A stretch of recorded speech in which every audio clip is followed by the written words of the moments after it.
Hello, जय हिंद, नमस्कार दोस्तों। स्वागत है आपका हमारे यूट्यूब चैनल ट्रेपेजियम क्लासेस में। दोस्तों, आज हम डिस्कस करेंगे डीएलएड फर्स्ट सेमेस्टर के एग्ज़ाम के बारे में।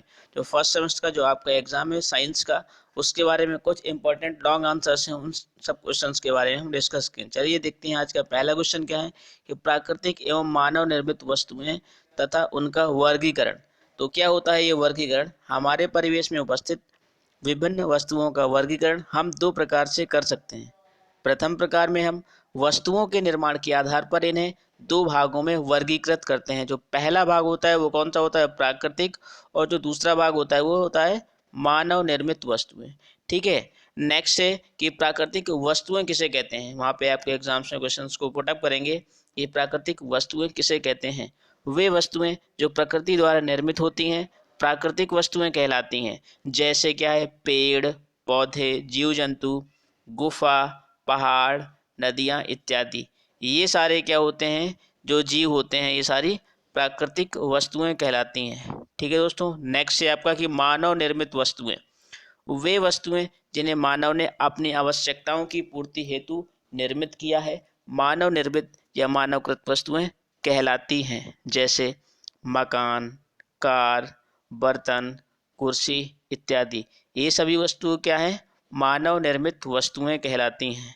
इसके अलावा भी कुछ इम्पोर्टेंट फैक्ट्स हैं कि अतः परिवेश में पाई जाने वाली विभिन्न वस्तुओं का वर्गीकरण दूसरे प्रकार उनके सामान्य लक्षणों के आधार पर किया जाता है। इस आधार पर हम इन्हें तीन भागों में वर्गीकृत करते हैं। वो तीन भाग कौन कौन से हैं? चलिए देखते हैं। पहला भाग है सजीव वस्तुएं, दूसरा है निर्जीव वस्तुएं, और जो थर्ड है वो कौन सा? मृत वस्तुएं। तो पहले के बारे में हम पढ़ेंगे सजीव वस्तुएं क्या हैं। वे वस्तुएं जिनमें जीवन का संचार होता है सजीव वस्तुएं कहलाती हैं। जैसे क्या है? मानव, पेड़ पौधे, पशु पक्षी आदि सभी वस्तुएं क्या हैं? सजीव वस्तुओं के अंतर्गत आती हैं। और भी मैं आपको बता दूं सजीव वस्तुओं से कुछ इम्पोर्टेंट फैक्ट कि सजीव वस्तुओं में जीवन की जो गति है, वृद्धि, श्वसन, उत्सर्जन, प्रजनन आदि लक्षणों के द्वारा क्या है? पहचाना जाता है। लेकिन क्या है? पेड़ पौधों में गति देखने को नहीं मिलती है। हमने प्रायः देखा होगा जो पेड़ पौधे होते हैं उनमें जो गति होती है वो क्या है? देखने को नहीं मिलती है। किंतु क्या है? इनमें सजीवों के अन्य लक्षण दिखाई देते हैं। जैसे क्या है? वृद्धि, श्वसन, उत्सर्जन। सभी सजीव वस्तुएं प्रकृति में विद्यमान रहती हैं। ये सारी वस्तुएं क्या हैं? सजीव वस्तुएं कहलाती हैं। एक मैंने आपको डायग्राम के माध्यम से समझाना चाहा। ये क्या है? सजीव वस्तुओं का एग्जाम्पल है। ठीक है दोस्तों। नेक्स्ट है आपका कि निर्जीव वस्तुएं। निर्जीव वस्तुएं किसे कहते हैं? वे वस्तुएं जिनमें जीवन नहीं पाया जाता है, अर्थात क्या है? जिनमें कोई जीवन नहीं होता है, निर्जीव वस्तुएं कहलाती हैं। जैसे कार, मकान इत्यादि। कुछ वस्तुएं मनुष्य या मशीनों के द्वारा बनाई जाती हैं। वो सारी वस्तुएं क्या कहलाती हैं? निर्जीव वस्तुएं कहलाती हैं। नेक्स्ट है आपका थर्ड पॉइंट कि मृत वस्तुएं किसे कहते हैं। प्रत्येक सजीव की एक निश्चित जीवन अवधि होती है। जीवन अवधि के पूरे हो जाने पर उसकी मृत्यु हो जाती है, अर्थात उसके सजीव लक्षण समाप्त हो जाते हैं। वह वस्तु क्या है? निर्जीव में आ जाती है। इस प्रकार की वस्तुओं को मृत वस्तुएं कहते हैं। जैसे क्या है? एग्जाम्पल में टेबल और ये फुटबॉल, ये सारी वस्तुएं क्या हैं? मृत वस्तुएं कहलाती हैं। कुछ इंपॉर्टेंट फैक्ट्स हैं सजीव वस्तुओं के लक्षण। जो सजीव वस्तुएं होती हैं उनके लक्षण क्या होते हैं, हम किस लक्षण के आधार पर, किस बेस के आधार पर पहचानेंगे क्या ये सजीव वस्तुएं हैं। तो चलिए देखते हैं। सजीवों में पादप तथा जंतु होते हैं। इनमें विशेष संगठन होता है जो जीवन की विभिन्न क्रियाओं का को करता है। सजीवों में क्या है? जो लक्षण होते हैं वो निम्न होते हैं। जो पहला लक्षण है वो क्या है? निश्चित आकार एवं आकृति। जो सजीव होते हैं, जो उनकी आकृति होती है और आकार होता है वो क्या होता है? एक निश्चित होता है। चलिए देखते हैं। सजीवों का आकार एवं आकृति निश्चित होती है जिससे इनकी पहचान होती है। जैसे कुत्ता, बिल्ली, नीम का पेड़ इत्यादि। सभी का आकार एवं आकृति क्या होती है? निश्चित होती है। नेक्स्ट है संगठन। जो संगठन होता है सभी सजीवों के शरीर का निश्चित संगठन होता है। जिस प्रकार किसी मकान का निर्माण ईंट, सीमेंट,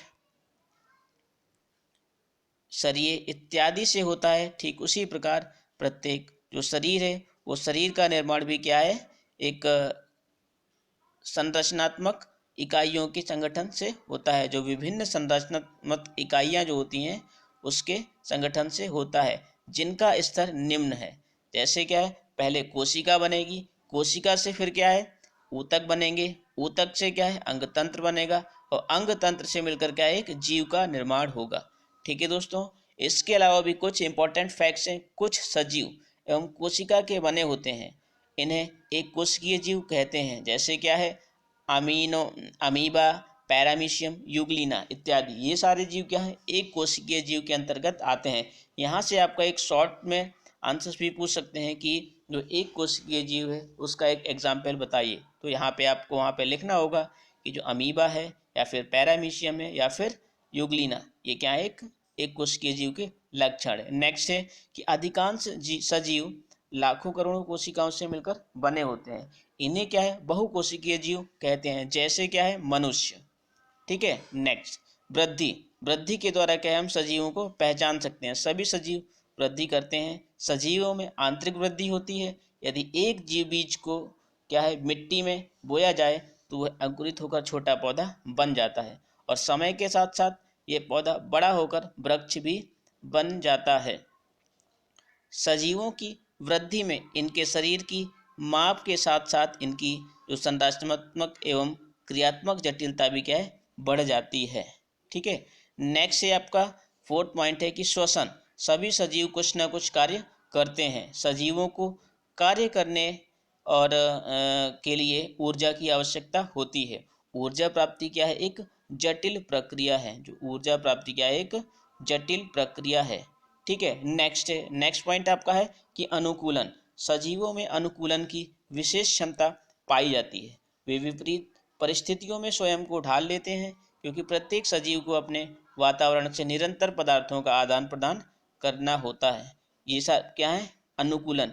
इन सभी के आधार पर हम पहचान लेंगे कि जो सजीव हैं वो कौन से होते हैं। ठीक है, नेक्स्ट है, चलिए मिलते हैं नेक्स्ट वीडियो पे। थैंक यू, धन्यवाद।